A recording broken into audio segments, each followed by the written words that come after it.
उनको एक मैं बात बताना चाहता हूँ कि आप सबको मालूम है कि दिल्ली में किसान संघर्ष कर रहे हैं, मालूम है, पता है? तो वो क्यों बैठे हैं वहाँ पर, ये नहीं पता ना। तो मैं बताना चाहता हूँ, किसान दिल्ली में जो बैठे हैं वो इसलिए बैठे हैं ताकि जो लोग जो आज अनाज है वो किसानों से खरीदा जाता है और गवर्नमेंट खरीदती है और लोगों को बांटती है, बेचती है, ये करती है। सो वो लोगों को देती है। मगर क्या हो रहा है कि जब किसान, लाखों करोड़ों किसान है जो वो अनाज उगाते हैं, अब सभी से अनाज, आप कैमरा ऑन कर लो चाहे सर, किसी के पास भी कैमरा है, अपना मोबाइल है, ऑन कर सकते हैं। जो अनाज है वो लाखों करोड़ों हाथों से खरीदा जाता है, उसकी गवर्नमेंट एक तय करती है रेट कि इतना रेट जो है आपको दिया जाएगा, इसके बदले आप गेहूं उगाए या आपको 2000 रुपया क्विंटल गेहूं हम आपसे खरीदेंगे, ऐसे होता है। मगर अब क्या हो रहा है, लाखों किसान थे, लाखों बेचने वाले थे। अब सरकार ने 3 काले कानून लेके आए हैं, जिससे क्या हो रहा है कि जो 3-4 कुछ घराने इस सारी जमीन पर उनको ठेके पे, लीज पे मिल जाएगी। वो किसान की, आपकी, मेरे, मान लो मेरे पास 3 एकड़ जमीन है, तो वो 3 एकड़ मैं प्राइवेट को ठेके पे दे दूंगा, लीज पे दे दूंगा 2 साल के लिए, 5 साल के लिए। अब मेरे से मैंने जितने पैसे मांगे मेरे को मिल गए, किसान हूँ, मेरे को मिल गए, तो मैं खुद मुश्किल नहीं है, मेरे तो जितने मांगे उतने दे दिए।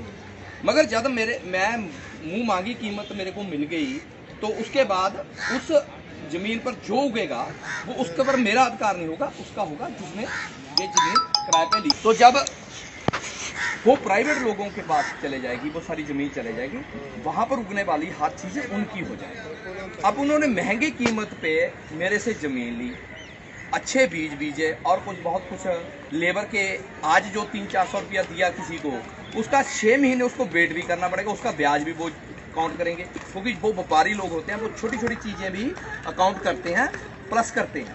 ये नहीं है कि किसान वांगू जे उसका सारा परिवार भी मेहनत कर रहा है तो उसका पैसा नहीं लेते वो।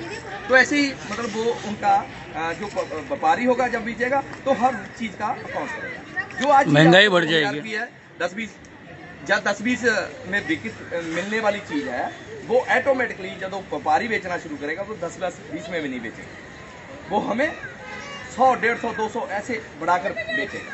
तो महंगाई तो आज ही बहुत है, आज ही इतनी ज्यादा महंगाई है।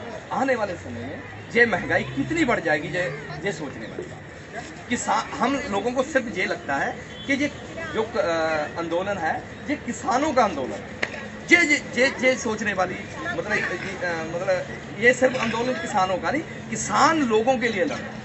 ये अगर जैसे सरकार बोल रही है कि किसानों को इससे बेनिफिट हो, किसान का बेनिफिट हो जाएगा, उसको उसकी कीमत दुगनी मिल जाएगी। मान लो मैं एक एग्जांपल देता हूँ, मेरे को 1 एकड़ 5 बिघे जगह जो है उसका ठेका मेरे गांव में 40,000 रुपया मेरा चाचा दे देता है मेरे को, 5 बिघे का 40,000 रुपया।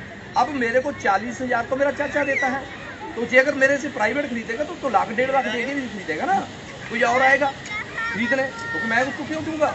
तो जब मेरे को 1-1.5 लाख रुपया देने को तैयार हो गया तो उससे क्या होगा, उसकी कीमतों और बढ़ेगी फसलों की, जो ग्राहक ने बाद में खरीदनी है। तो इससे मैं अपना 1.5 लाख रुपया आज मुझे नहीं चाहिए, मेरे को 40 मिलता है 40 लूंगा, जहाँ खेत में जो होता है वो ही चाहिए। मैं चाहता हूँ, क्योंकि किसान जो होते हैं वो सर्वत का भला मांगते हैं। किसान कभी भी किसी ऐसा नहीं सोचता कि उसका अपना बेनिफिट रहे सदा ही, वो चाहता है लोगों का पेट भर खाना मिले। मगर प्राइवेट कभी भी नहीं सोचता, प्राइवेट ने, हर व्यक्ति ने बिजनेस सोचना है कि मेरा बिजनेस कैसे बढ़ सकता है।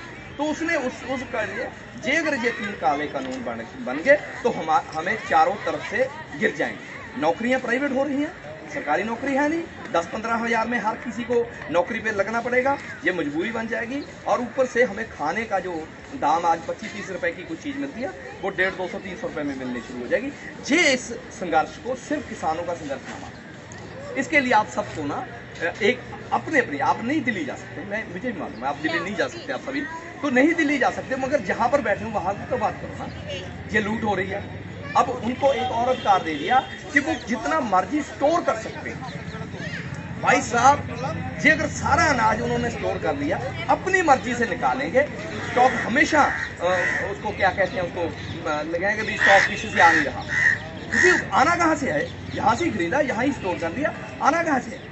अपने हिसाब से आज 10 बोरियाँ ही उतारेंगे मार्केट में, आज 20 बोरियाँ ही उतारेंगे मार्केट में, तो आज 10 वाली 50 में 100 में करके तो कहेंगे यार पीछे से ही नहीं आ रहा क्या है। सो ऐसे में हमें लूटा जाएगा।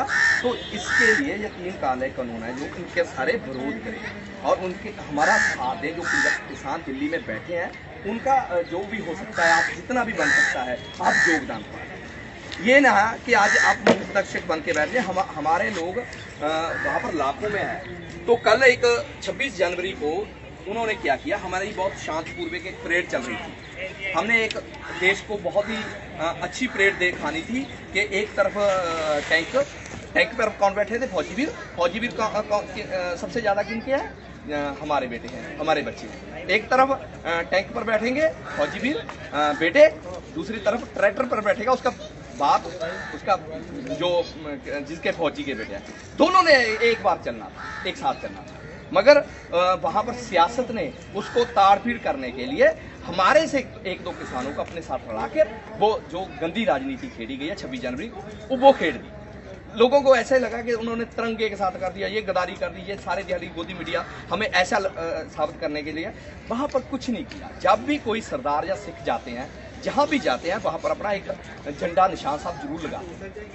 दूसरी बात, उसके साथ किसानी का झंडा लगाया हमने, वो तिरंगे के साथ लगाया, ना कि तिरंगा उतार कर हमने अपना लगाया। सो ये गोदी मीडिया उसको बदनाम करे, फिर वो उसको भी हम निंदते हैं। जो किसान संघर्ष पर बैठे हैं वो उसको भी निंदते हैं, क्योंकि उन्होंने चाल चली तो उस पर सफल हो गए। सो मैं चाहता हूँ, किसान सिर्फ देश का भला चाहते हैं।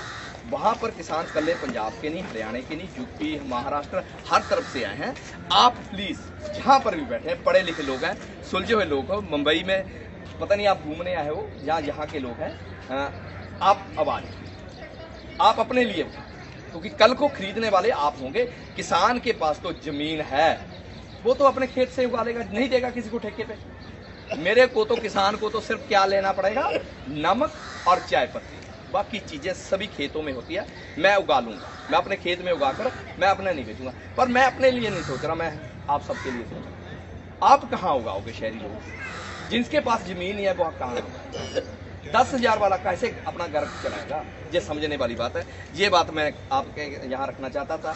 ये अगर आप किसान हितैषी हैं, देश हितैषी हैं, तो हमारी आवाज़ उठाएंगे और हम एक किसान और जवानों के लिए एक नारा मारेंगे, आप हमारा साथ दें। जय जवान जय किसान, जय जवान जय किसान, जय जवान जय किसान। सो जरूर हमें सपोर्ट करें। Thank you.